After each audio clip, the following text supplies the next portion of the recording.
Hello, honors class.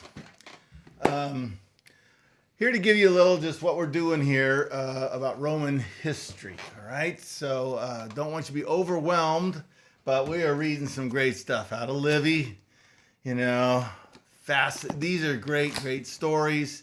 What you're doing is comparing this with Herodotus and what you've read there, and these stories of moral virtue and stuff. But what makes him distinct? How does he treat women? How does he treat warriors? How does he treat politicians? And does he have the sort of stories that Herodotus has? I think there's comparisons back and forth. Then we have Virgil, and Virgil's Aeneid is a great poem, a great epic poetry that goes back to Homer. So compare and think about that with Homer, and especially these Roman values that we're going to be talking about in very important for the sort of building of the humanities. These ideas about what a state should be, who people should be, what's the responsibility of people to each other, things like this, that the flourishing of humanity that goes on in Virgil, love, and marriage and things like that. We had, I didn't have you read any Thucydides or Xenophon, but we read a good chunk of Herodotus, and each is very different. And one of the things that we don't need to go into these heavily right now, just there, I want you to see them all working in terms of Aristotle, working in terms of Aristotle talks about creating the good state. This is the good life, living well as opposed to living only. And these are his great concerns. And he uses lots of history to back up, what his assertions are. This is what the Spartans do. This is what the Thebans do. This is what, there's a lot of documentation going on in the background of the politics. And there's a new form of history which is going to be at the center of humanities. And I say it's at the center of humanities, not in the sense that everyone needs to be a historian who is a humanist, but history plays central role in people understanding humanities, understanding the human qualities that are we expect out of people, and then the comparison back and forth of history to progress that goes on in the humanities. One of the things we've read is Aristotle on politics, and seeing how his concern for politics is as he says in that first sentence, it's a fellowship, it's a koinonia, it's a community of the good, in pursuit of the good. And of course, we talked about this. He's absolutely false, because we know that not every city-state is a community of the good. And then we have like Tacitus. And Tacitus, especially here in Annals, he has other things. Here's his Agricola, Germanica, which is more anthropological in certain ways. His other book on the histories. These Penguin Classics are great, by the way. I highly recommend them. It's just good stuff to have. But Tacitus, the stories of Nero, and the story of Nero and his mom, killing his mom, and Livy, he hates Livia. And then the Germanicus and Agrippina the First are held up as sort of these idyllic characters, but then smashed down. And what was Rome doing?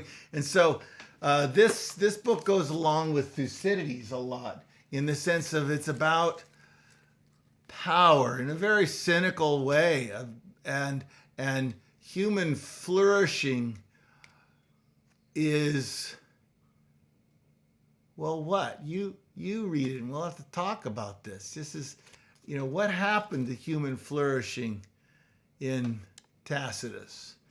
And if you read Tacitus, it's very similar in so many ways to the spirit of the way You get movies today, books today. These are all the backgrounds of the humanities, the novels we read in literature, and about power, about hatred between siblings and hatred between husbands and wives, and sort of, so we get this opposite, a type of Aristotelian optimism turned astray. And these all fit into what we are as humans. This is this world of sin. This is this world of when you read Heart of Darkness by Joseph Conrad, the horror, the horror, the horror. On the other hand, there's a fun novels. I know, sort of know a guy. He historian, ancient historian. He turned to writing novels, and he has a whole series of novels in which Luke. Let's go to Luke here for a second. See, Tacitus lives about the same time as Plutarch, and then it's about the same time also as Luke. We talked about Luke, and a little older than. After Josephus is older than Tacitus and these guys, but these Roman historians, and he has Tacitus and Luke team up as sort of detectives. They get caught as two historians in the Roman imperial murder mysteries, and they work together, Luke and Tacitus, as a type of interesting combination if you think about it, the way Luke writes and the way Tacitus writes. Oh, and by the way, since we have a street named Xenophon just down the hill from us, Xenophon here, these three line up real quick as sort of founders of history. Xenophon is really interesting because it's a road trip. He heads down, gets into a battle. He presents himself as sort of the hero of it all, and then leads a retreat, a long retreat, and it's a roller coaster road, and it's in many ways a fun history, an interesting history, a road trip history.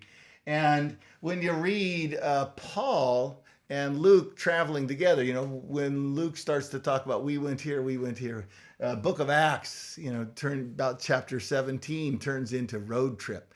And there's a lot of Xenophon in this. I think the background of this,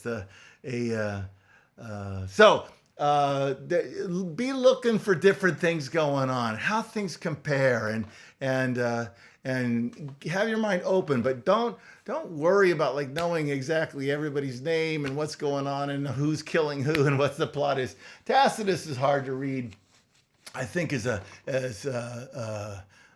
freshman book, but at the same time, you're an honors student, and I encourage you.